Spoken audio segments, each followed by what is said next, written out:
किसान भाइयों नमस्कार। मैं हूं रामलाल धाकड़। आप देख रहे हैं स्मार्ट एग्रीकल्चर यूट्यूब चैनल। इस वीडियो में हम लहसुन की फसल में कुछ ऐसी दवाओं के प्रयोग के बारे में बताएंगे जिनके प्रयोग से आपके लहसुन में बिल्कुल भी खरपतवार नहीं उगेगा, और अगर खरपतवार उग भी जाएगा तो वह बाद में जड़ से खत्म हो जाएगा। किसान भाइयों, लहसुन की फसल में खरपतवार को नियंत्रित करना काफ़ी ज़्यादा ज़रूरी है। अगर हम लहसुन की फसल में खरपतवार को नियंत्रित नहीं करते हैं तो लहसुन की पैदावार 30 से 40% तक कम हो सकती है।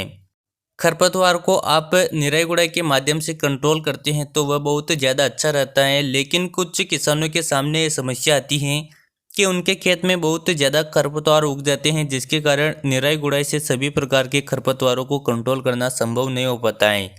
इसलिए वह किसान खरपतवार नाशक दवाओं का प्रयोग करते हैं।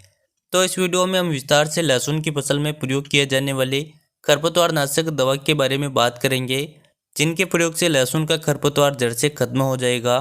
तो उन दवाओं का प्रयोग कब करना है और किस प्रकार से वह कितनी मात्रा में करना है, इसकी पूरी जानकारी के लिए आप वीडियो को बिना स्किप के अंत तक जरूर देखिए। और आप हमारे चैनल पर नए हो तो चैनल को सब्सक्राइब कर दीजिए और उसके पास में जो घंटे का निशान आया है उसे भी ज़रूर दबा दीजिए, ताकि हम जैसे ही नया वीडियो अपलोड करें उसका नोटिफिकेशन आपको तुरंत मिल जाए। और अगर आप हमारे व्हाट्सएप ग्रुप से जुड़ना चाहते हैं तो इस वीडियो के डिस्क्रिप्शन में आपको एक लिंक मिलेगा, उस लिंक पर क्लिक करके आप हमारे व्हाट्सएप ग्रुप से भी जुड़ सकते हैं। किसान भाइयों, लहसुन में दो प्रकार की खरपतवार नाशक दवाओं का प्रयोग किया जा सकता है।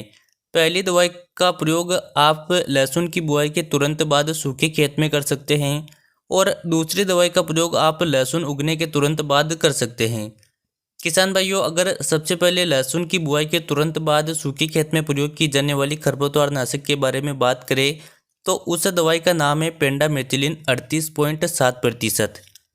अब बात करते हैं कि इस दवाई का प्रयोग किस प्रकार से व कितनी मात्रा में करना है। तो आप सबसे पहले तो अपने खेत में लहसुन की बुआई कर दीजिए, उसके बाद इस दवाई का छिड़काव कर दीजिए और उसके तुरंत बाद आप सिंचाई कर दीजिए, जिससे आपके खेत में लगभग 45 दिनों तक कोई भी खरपतवार नहीं उगेगा। अगर इसके प्रयोग करने की मात्रा के बारे में बात करें तो आपको 1 एकड़ में 700 ml किसी भी कंपनी की पेंडामेथिलिन 38.7% वाली दवाई का प्रयोग करना चाहिए। अब अगर बात करें बुआई के बाद प्रयोग की जाने वाली दवाई के बारे में, तो अगर आप किसी कारणवश सूखे खेत में प्रयोग की जाने वाली दवाई का प्रयोग नहीं कर पाते हैं, तो जब आपका लहसुन 20 से 25 दिनों का हो जाता है तब भी आप उस खेत में खरपतवार नाशक दवा का छिड़काव कर सकते हैं, जिससे खेत में मौजूद लगभग सभी प्रकार के खरपतवार खत्म हो जाएंगे।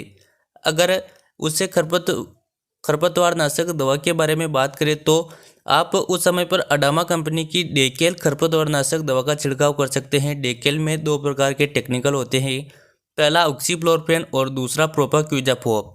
दो टेक्निकल होने के कारण डेकेल लहसुन में उगने वाले लगभग सभी प्रकार के खरपतवारों को कंट्रोल कर लेती है।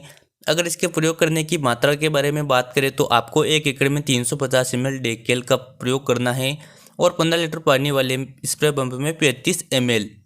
तो किसान भाइयों, आप लहसुन में इन दो प्रकार की खरपतवार नाशक दवाओं का प्रयोग कर सकते हैं।